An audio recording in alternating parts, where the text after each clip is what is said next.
Yo, what is going on YouTube? It is Dylan. We are back here with another Madden video. Now today we're going to be ranking the best secondary X Factors in Madden 22. Again, like I've said in previous X Factor videos, there will most likely be more in Madden 22 Ultimate Team, but for right now we're just going to be focused on regs. Now if you are new to my channel, make sure to go ahead and leave a like on the video and also subscribe if you are new. I drop daily Madden content on the channel on the road to 10K subscribers. Would love to hit that by the end of the year, and I would greatly appreciate y'all's support. For secondary, I have linebacker, safeties, corners all included in this because I believe they all got the same X Factors in Madden 21. There might be some linebacker specific ones or safety or corner specific ones, but I thought I'd just lob along to one video because a lot of these are on safeties, linebackers, and corners. Now the first one right here, which I think is the worst, is going to be run stuffer. Run stuffer is pretty much where your block shedding becomes more effective on run plays. You need 2 tackles for loss, so a little kind of hard to trigger it, I'm not gonna lie. The knockout is going to be 30 offensive yards allowed. This one I would have to see how much it affects it, and in a game of like Ultimate Team, I'm going to be running no outsiders and inside stuff on all like my run defenders already anyway, so I don't know how much of a difference this is going to make. Person with disability is going to be Levante David of the Tampa Bay Bucks. Number 5 is going to be one that I actually used to run a lot in Ultimate Team. I just didn't realize it was this bad. It's going to be zone hawk. Pretty much this is where it increases the interception chance while in zone coverage, but the thing is, right, it doesn't boost their reaction time, doesn't boost nothing, just gives it more likely to get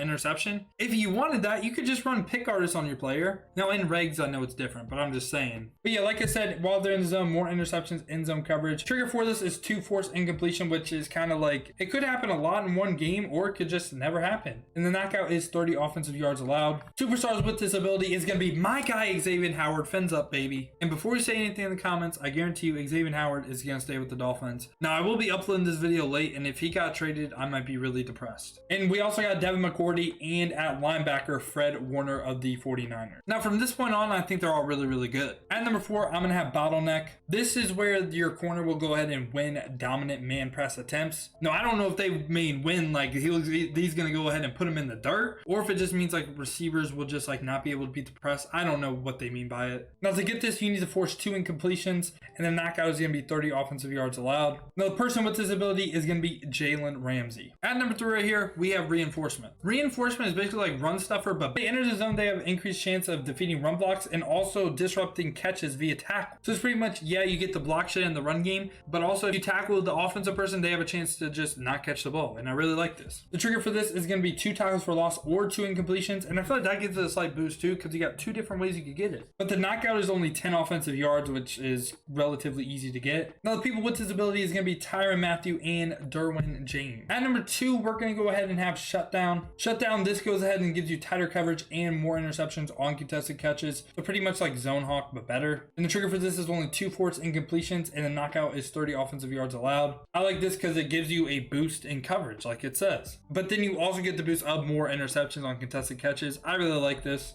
People with disability are going to be Tre'Davious White, Jaire Alexander, and Stephon Gilmore. At number 1 right here, we're going to have Avalanche, and I don't even think it's close. X Factor is kind of like on a tier of its own. This is where if they're running downhill, hit sticks will force fumbles. And I just think that is just absolutely crazy. You're basically guaranteed a turnover if you're able to hit stick them. And the trigger is 3 hit stick tackles, which again, if someone's run the ball a lot on you, could be pretty easy to get. And the knockout is 30 offensive yards allowed, but if you're forcing fumbles, if you get 1 fumble off of activating this, it is so worth it because turnovers are so valuable. Now, the people with disability are going to be 2 Seahawks, Bobby Wagner, and Jamal Adams. But yeah, this has been my ranking of the best secondary X Factors. I know there were some linebacker ones in there too. Let me know down in the comments if you enjoyed this video. Let me know if you would move any of them around. And also let me know what X Factors you're going to be rocking on your secondary in Madden 22. But I hope y'all did enjoy the video. If you did, make sure to leave a like on the video and also subscribe if you are new. I appreciate you clicking on the video. But other than that, man, has been your boy Dill, and I'm out. Peace, y'all.